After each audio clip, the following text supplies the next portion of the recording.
Hi fellow crafters, I'm Terri from nutsaboutsstamping.com. Welcome to, or welcome back to, my YouTube channel.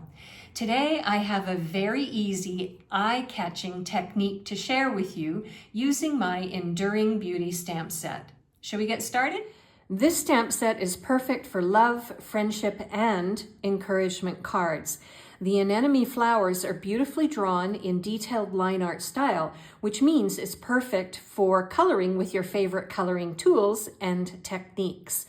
And the floral grouping is large enough to use as a focal point on a card front, which is what we're going to do today. I am so happy that this set is carrying over to the next catalog. Now, it won't be sold as a bundle in the next catalog, so keep that in mind when you think about your April order. To help create the card technique, you're going to need masking paper. This unique paper can be used to create stencils to help you build layered scenes or simply mask a section of a card. And that's what I'm going to show you how to do. So I am going to mask a section of a card layer that I'm going to use on my card. And my card layer is going to be basic white. And what I've done is I've used my paper trimmer to cut a strip of the masking paper. But before I adhere it down onto my basic white, I want to just tear along each side of this strip to give it just a little bit of a different kind of focal point. All right, I've got the edges torn, and now what I want to do is peel off the backing, and then I want to apply the sticky side of this masking paper across the front of my card layer, like so.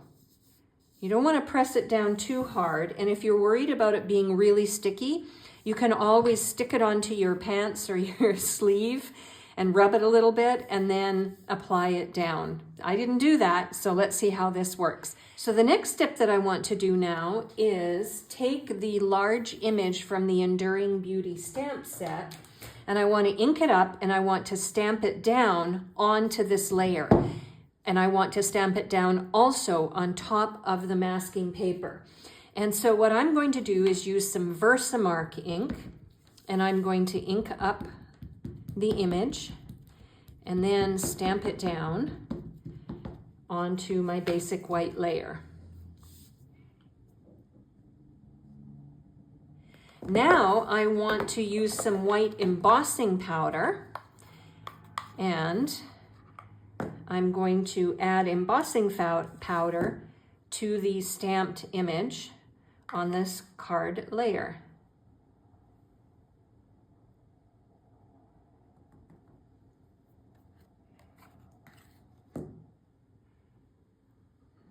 I have my embossing powder down on the inked up section of this card layer, and now I'm going to go over to my heat tool and I'm going to heat emboss the embossing powder. Back in a moment. All right, I've got this layer heat embossed, and now I want to add some color.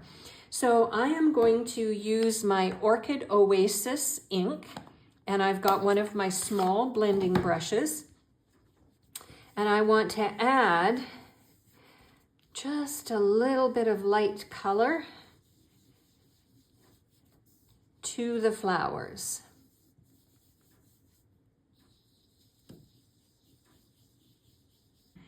Now what I want to do is take some of my Starry Sky ink, and I've got another blending brush, and I'm going to add a little bit of this darker ink more towards the outside of my embossed image.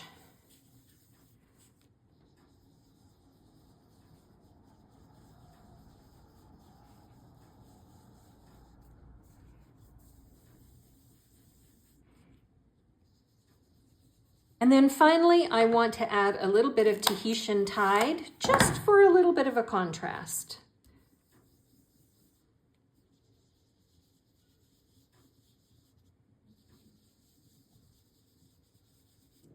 Now, when you're happy that you've applied all the ink and where you want to apply it, then the final step for this layer, before we think about phrases and embellishments, is to very carefully peel away the masking paper. And look how pretty that looks. I'm just loving it.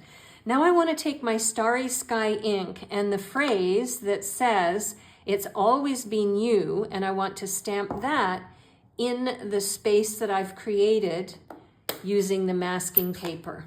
And my card base is going to be Orchid Oasis, and I want to take this layer and I want to adhere it down using my multi-purpose liquid glue. And now it's time to talk embellishments. And I'm going to show you a really fun trick using these pearls. What you can do is you can take your Stampin' Blend and you can color the pearls and then use them on your card front, which is exactly what I'm going to do. So you just simply take the brush end and color the pearl. Let it dry for a few minutes, and then you're good to go to move your pearls over onto your project.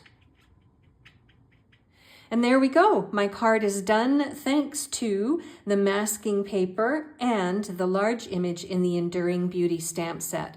And here's what I did on the inside of the card. These two little images are also part of the stamp set, so I thought it would be fun to add just a little bit of coordinating detail inside as well.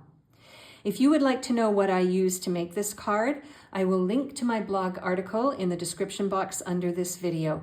You can link over there. You can get all the information you need, including the ordering numbers, in case you want to add the Enduring Beauty bundle to your craft room soon.